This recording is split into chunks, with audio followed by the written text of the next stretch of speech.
Welcome back. Concerns regarding the harmful effects of gas stoves makes its way to the forefront. Environmental justice advocates say these stoves could be a threat to the planet and to public health. Climate Justice Campaign's coordinator for REACT, Carforo, joined me to discuss the dangers of gas stoves and what could be done to avoid them. Annie, thank you so much for joining me. Yeah, thank you for having me. Now, can you first just tell me a little bit more about your organization, REACT for Environmental Justice? Of course. So REACT is a 35-year-old community-based organization. We were founded in West Harlem to address environmental racism and have continued organizing ever since. We now serve, most of northern Manhattan, but we really advocate for environmental justice communities at the city, state, and federal levels, as well as work on research, education, workforce development, everything to really help improve and make healthy communities for people of color and low-income communities that are often at the front lines of the climate crisis and are exposed to a disproportionate amount of pollution. Now, if you're not in, this type of field where you're working or super passionate about environmental justice, you may have missed it, but can you just talk about, when the debate regarding gas and electric stoves began? Yeah, it's funny. It's not really a debate. It's kind of a refusal to accept fact, because there have been decades of studies over the years that have really identified the health harms of using gas stoves and burning methane gas inside of your home. But it has recently come back into the spotlight, and WeAct actually recently completed a pilot project called Out of Gas and with Justice, where we were collecting our own data and measuring the air quality impacts of transitioning houses in a NYCHA building in the Hunts Point area of the Bronx from gas stoves to induction stoves. And so we saw firsthand the impacts that gas stoves have on your indoor air quality. And unfortunately, the gas lobby is a very well-funded propaganda machine that has spent years trying to dissolve this kind of this research, and have done a really good job at convincing people that gas is superior, people want to cook with gas, people should have gas in their homes, when all of the evidence points in the opposite direction.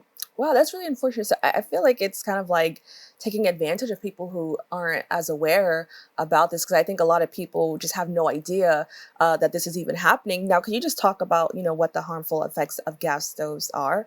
Yeah, so when you are using a gas stove, which, by the way, I used a gas stove my entire life. I always thought gas was better, and this study has definitely changed my mind. But when you are using a gas stove, you're burning methane in your home. And when you burn methane in your home, it releases really harmful air pollutants. And the particular air pollutants WeAct was concerned with was nitrogen dioxide, which is an air pollutant that when you breathe that in can really hurt your respiratory tract. It can increase the likelihood of developing asthma or increase the severity of asthma.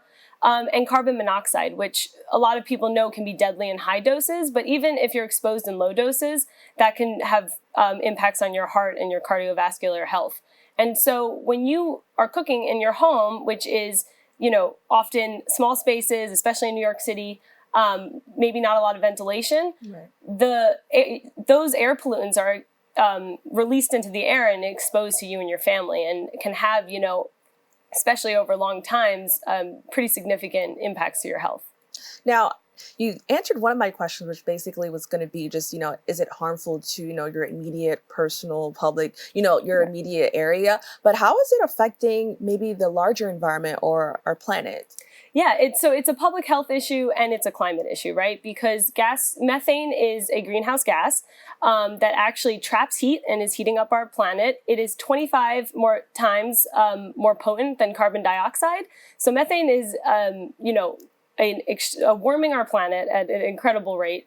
And gas stoves rely on methane. Heating our buildings relies on methane. And this is... there's also studies that have shown that, gas stoves, even when they're off, can release methane. And so buildings in New York City really are responsible for 70% of our greenhouse gas emissions. And so decarbonizing our buildings, or getting our buildings off of fossil fuels and moving them to electric substitutes like electric stoves, is one of the most critical steps our city needs to take to meeting its climate goals and reducing its emissions.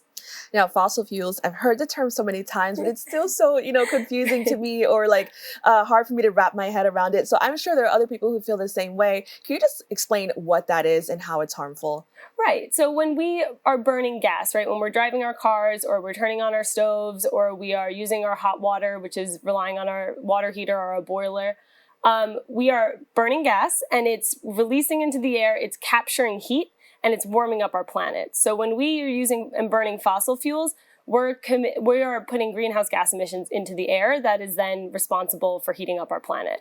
And we have known the effects of greenhouse gas emissions or burning fossil fuels for a very long time, but we are actually really now starting to see the impacts of climate change. And we are seeing a change in climate here in New York City, but across the world. And so it's really critical that we reduce the amount of greenhouse gas emissions we're putting in the air, because we are going to be seeing hotter summers, wetter seasons. We're going to be seeing more flooding. Other areas, out west are going to be seeing more droughts. But this is going to have really catastrophic effects on our climate if we can't take action to really reduce the amount of fossil fuels that we burn and greenhouse gas emissions that we emit. Now, how are electric stoves an improvement? So electric stoves are a major improvement because, first off, they're not burning anything in your home. So what I want to also clarify is when people think electric stoves, they think, the coil, they think really, not a great stove, bad, not very efficient. Mm-hmm. But in our study with our participants at the NYCHA building in the Bronx, we actually provided induction stoves, which are a state-of-the-art electric stove. They are incredibly efficient. They can boil water in 3 to 4 minutes if you're making pasta.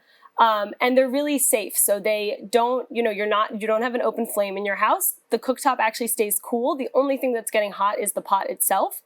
And so it's a really innovative and honestly very wonderful way to cook. And what I think is encouraging is that with our participants, everyone who received an induction stove, every single one preferred the induction stove. And when they were given the option, do you want to switch back to your gas stove? Not a single participant wanted to do so. I got to cook on this induction stove, and I am telling you that the second I have the opportunity to get rid of my gas stove, I would absolutely switch to an induction stove.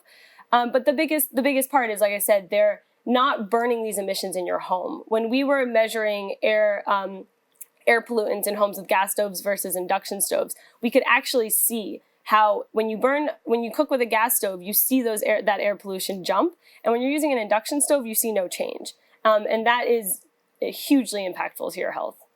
Now, there are people like Texas Representative Ronnie Jackson who are in favor of gas stoves. I think this is really surprising after hearing, even what I'm hearing now. Why are so many people just hesitant to give up on this? Yeah, I mean, it's not surprising from Texas, like natural gas, methane, that's one of their biggest industries. Mm-hmm. But I think that the gas industry has done a very good job at pushing their propaganda, pushing their lobbying, convincing people that gas stoves are a superior form of cooking. There's evidence that they have paid influencers, social media, chefs to talk to their, followers about the benefits of gas stoves and how much better they are at cooking. And this has worked. It's been very effective at convincing people that there aren't better alternatives out there. And I think what our group is trying to do especially is show that there are far superior alternatives and that they need to be more accessible to everybody, including renters and multifamily buildings. Because when people get access to this technology, they switch. They don't really remember why they were so attached to their gas stove. And so I think it's just one of those issues of access. Now, how is New York addressing this issue of, the use of gas stoves? So New York has taken some pretty significant steps to try and mitigate the impact that gas stoves have on people's health. One of the biggest, most recent new laws that have passed was Local Law 154. So we worked with a couple of other environmental justice organizations to pass this in 2021. And this bans the use of gas in new construction. So new buildings starting in 2024 that are under 7 stories will no longer allowed to have gas hookups, which means they'll be all electric, and 2027 for buildings that are above 7 stories. This is only for new buildings. There was a lot of lobbying from the gas industry to try and convince people that we were coming in and taking gas stoves out of people's homes. that's not the case. We wanted to start with, the lowest hanging fruit. Let's start electrifying all of the new construction that we build.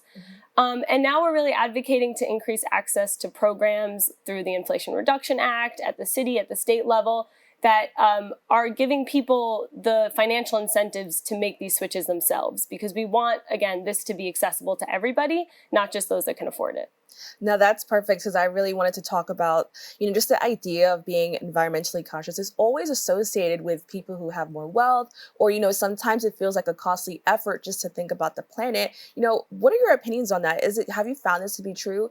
And are there ways that people from lower income communities can, be environmentally friendly and conscious?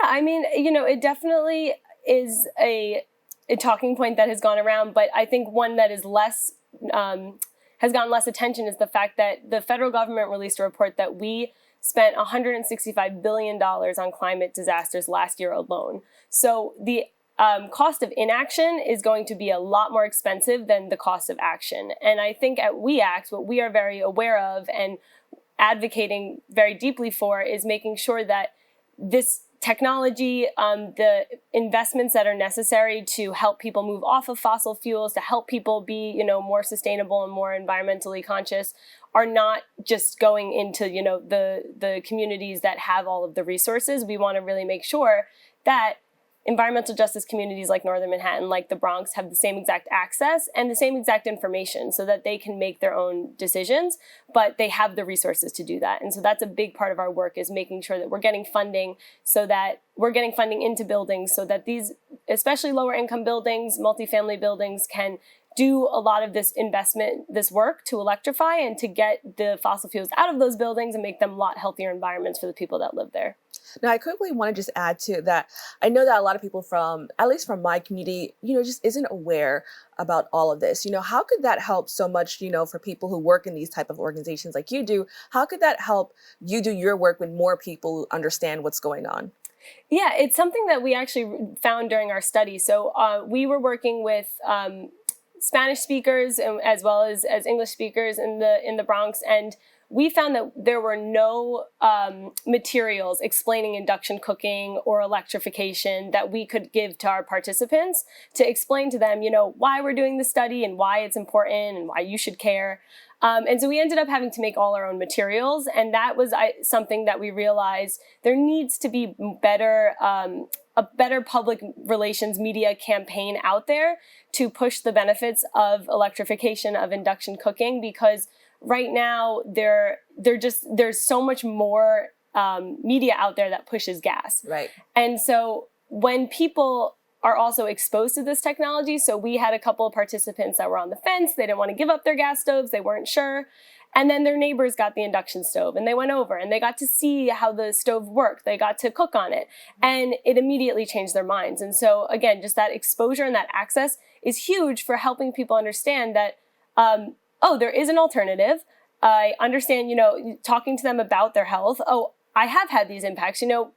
We were working with a couple of participants who said, I did notice when I turned my gas stove on, I would have chest pains, or I would start coughing, or I'd start wheezing, and I do have asthma, and helping them make that connection that, very likely could be the fact that you're burning gas in your home, you're having these health impacts. It really motivated a lot of people to want to take action to improve their living conditions. Well, Annie, I want to thank you so much for joining us to talk about this. Thank you so much for having me. We've come to the end of our show today. I'd like to thank all of our guests for joining us and you, the viewers, for tuning in. If you missed any part of today's show, you can catch the Recable Cast at 5 and 10 p.m. on Optimum Channel 67 and Verizon Fios Channel 33, or watch anytime on the web at bronxnet.org. I'm Kibin Alleyne, wishing you and yours safety and wellness now and always. See you next time.